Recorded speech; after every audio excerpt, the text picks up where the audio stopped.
보물섬 7화 피마담이 돌아왔다. 서동주는 마침내 진실에 다가섰다. 그런데 왜 아직 아무도 피마담의 등장을 눈치채지 못한 걸까? 강남의 심장인 서울에는 아이리스라는 이름의 살롱이 있는 방이 있었다. 밝은 빛 속에서 그녀는 손님들에게 술을 나눠주며 그들의 비밀을 간직한 채 흐르는 한복을 입은 여자였다. 그녀가 한번 입을 열면 누구의 삶도 바뀔 수 있었다. 하지만 어느 날 피티바티바 부인은 아이리스를 여동생에게 주고 흔적도 없이 떠났다. 사람들은 그녀가 실제로 돈을 훔쳐 해외로 도망쳤는지 의심했지만 아무도 진실을 알지 못했다. 소문이 돌았던 것은 저스타스피였다. 그녀에 대한 유일한 기억은 서동주라는 호칭뿐이었다. 서동주는 피부인의 그늘에서 자랐다. 그의 어머니는 피부인의 유일한 지지자였다. 두 여자는 그녀의 어머니와 공유한 어두운 비밀을 가지고 있었고 그녀의 죽음과 함께 무덤 속에서 사라졌다. 동주는 어린 시절 어머니의 이야기에 흥미를 느꼈지만 피부인은 침묵했다.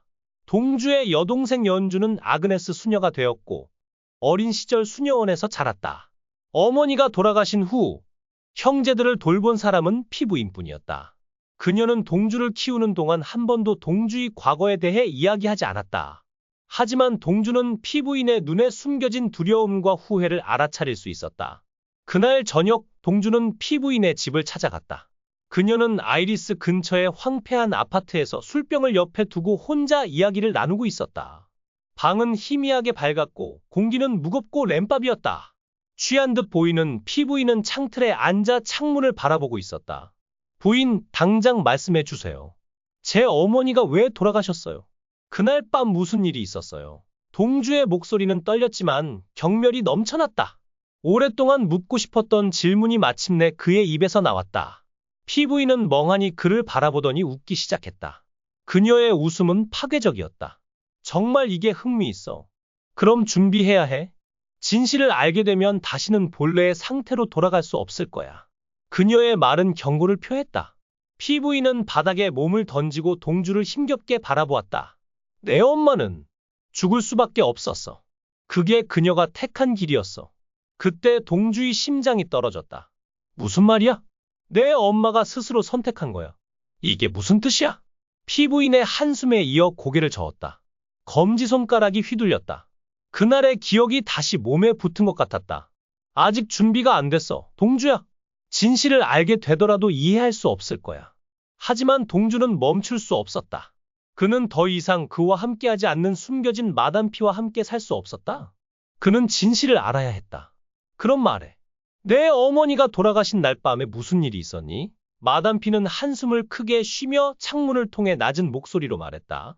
그날 저녁, 내 어머니는 최종 결정을 내렸다. 그 선택은 중대한 영향을 미쳤다. 그녀의 목소리는 차분했지만 그 안에는 중대한 비밀이 숨겨져 있었다. 동주는 호흡기를 잡고 다음 진술을 기다렸다. 하지만 마담피는 대화를 이어가지 않았다. 마치 과거의 그림자 속으로 슬그머니 빠져나간 듯했다. 동주는 굳게 담은 그녀의 입술을 보고 결정을 내렸다. 이제 그는 그날 밤의 진짜 진실을 찾아야 한다. 공개된 영상에는 세동주가 여운남의 현장을 방문하는 장면이 담겨 있다. 여운남의 행동은 그에게 상당한 영향을 미치는 듯하며 잃어버린 기억을 되찾는다. 또한 서동주는 자신의 이름이 성현이 아니라는 것을 알아차리는 듯하다. 하지만 그는 여전히 누구도 전적으로 신뢰하지 못하고 심지어 차강천 회장마저도 회의적인 모습을 보인다. 기억이 없다면 누가 자신을 죽이려 했는지 알 수 없을 것이다. 하지만 그는 결국 가장 두려워하고 피해야 할 허일도를 신뢰한다. 여운남의 의도치 않은 행동이 허일도에게 도움이 된 듯하다. 서동주가 죽었다고 믿었던 사람이 허일도였기 때문이다. 흥미로운 점은 허일도가 염장선의 명령에 따라 서동주를 제거하려 했다는 것이다. 한편 서동주는 허일도를 믿고 의지하고 싶어 하지만 여운남의 표정에서 묘한 불안감을 느낀다. 여운남은 허일도가 믿을 만한 사람인지 확신하지 못하고 서동주에게 조심하라고 경고하기도 한다. 하지만 기억을 잃은 서동주는 허일도의 말에 더욱 큰 충격을 받는다. 그 사이 염장선 측도 빠르게 진전되고 있다. 서동주가 살아있다고 공식적으로 발표했고 기억을 되찾기 전에 다시 한 번 죽일 예정이라고 한다. 염장선은 서동주가 자신에게 위협이 될까봐 걱정하고 그는 가장 가까운 참모들을 불러 조용히 지시를 내린다. 서동주를 다시 죽이는데 필요한 모든 수단을 동원하라. 이는 언젠가 반드시 일어날 일이다. 더불어 대상의 그림자가 희미해지는 것이 보인다. 여운남도 이를 알고 있지만 과연 서동주를 변호할 능력이 있을까? 아니면 그를 믿는 듯한 허일도가 전날의 상대인 서동주를 배신할까? 이 복잡한 관계 속에서 서동주는 누구에게 의지해야 할까? 앞으로 전개될 전개는 더욱 이례적이다. 그 결과 허일도는 염장선에게 완전히 이용당할 위기에 처해 있었고, 그래서 그는 서동주가 마지막 구제를 바라며 아직 살아있기를 바랐다. 그 결과 그는 간절히 기다리며 매일 은남에게 전화해 서동주가 돌아왔는지 알아보았다. 하지만 은남은 허일도의 행동을 주로 관심과 걱정이 있는 것으로 오해했다. 결국 그는 서동주에게 허일도가 믿을 수 있는 사람이라는 것을 정확하게 설명하지 못했다. 서동주는 은남의 말을 어느 정도 믿는 듯했다. 어쩌면 자신을 죽이려 한 악당이 허일도 본인일지도 모른다. 서동주는 손목에 난 자국을 알아차리고 은남을 반기며 아무런 관심 없이 지나갔다. 이 사건을 목격한 허일도는 서동주의 행동에 충격을 받고 혼란스러워했다. 이 시점에서 허일도는 서동주의 상태를 어느 정도 이해할 수 있는 능력을 갖게 될 것이다. 이전에 두 사람이 바다 한가운데서 마주쳤을 때 서동주는 허일도를 알아보지 못한 채 가로질러 지나갔다. 게다가 허일도가 바다로 떠내려갔을 때 그는 그를 구출하기 위해 위험을 무릅썼다. 이는 분명 서동주의 본능적인 행동이었지만 감정이 실리지 않은 기계적인 반응처럼 보였다. 그리고 이번에도 서동주는 허일도를 마주하고도 별다른 감정 없이 지나쳤다. 이제 허일도는 서동주가 기억을 잃었다는 사실을 확신할 수밖에 없었다. 하지만 그는 단순히 놀라거나 당황하는 것이 아니라 오히려 이 상황을 이용할 방법을 고민하기 시작했다. 서동주의 기억 상실이 그의 계획에 유리하게 작용할 수도 있기 때문이다. 현재 서동주는 염장선에게 살해당할 위기에 처해 있다. 염장선은 그가 기억을 되찾기 전에 제거하려 할 것이며 그를 고문해서라도 비밀번호를 알아내려 할 것이다. 하지만 지금 상황에서 서동주를 도울 수 있는 사람은 아이러니하게도 허일도일 가능성이 크다. 과연 그는 서동주를 보호할 것인가? 아니면 또 다른 목적을 위해 그를 이용하려 할 것인가?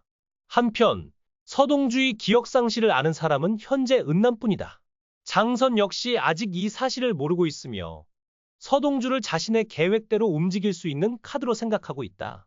그러나 염장선의 고문이 시작되면 상황은 달라질 것이다. 그는 진실을 밝혀내기 위해 서동주를 더욱 몰아붙일 것이며 서동주가 버티면 버틸수록 그의 의심은 점점 깊어질 것이다. 결국 서동주의 기억 상실이 밝혀지는 순간 이 게임의 판도가 다시 한번 흔들릴 수밖에 없다. 이 시나리오에서 허일도는 서동주의 기억 상실이 정확하다는 것을 보여주고 증명할 것이다. 궁극적으로 두 사람은 기꺼이 서로를 공유하는 관계를 발전시킬 것이다. 마치 눈에 띄지 않는 연관성이 있는 것처럼 보인다. 또한 허일도와 은남의 친부는 이전에 친구였다는 기록이 있다. 또한 허일도와 은남은 동갑내기이므로 허일도가 숨겨진 아이를 소유하고 있을 가능성이 있다. 그 아들의 이름이 성현인가? 미래의 잠재력에 더욱 흥미가 쏠린다. 이야기의 끝이 새로운 시작이 될 수도 있습니다. 서동주의 진실을 향한 여정은 이제 막 시작되었고 그의 선택이 어떤 운명을 맞이하게 될지는 아무도 알 수 없습니다. 때때로 과거는 우리를 짓누르지만 진실을 마주하는 용기만이 미래를 바꿀 수 있습니다. 동주가 마주할 진실이 어떤 모습일지, 그가 끝까지 버텨낼 수 있을지 앞으로의 이야기가 더욱 궁금해집니다. 서동주의 여정을 지켜봐 주시고 함께 고민해 주신 모든 분들께 깊은 감사를 전합니다. 앞으로도 더욱 흥미로운 이야기로 찾아뵙겠습니다. 감사합니다.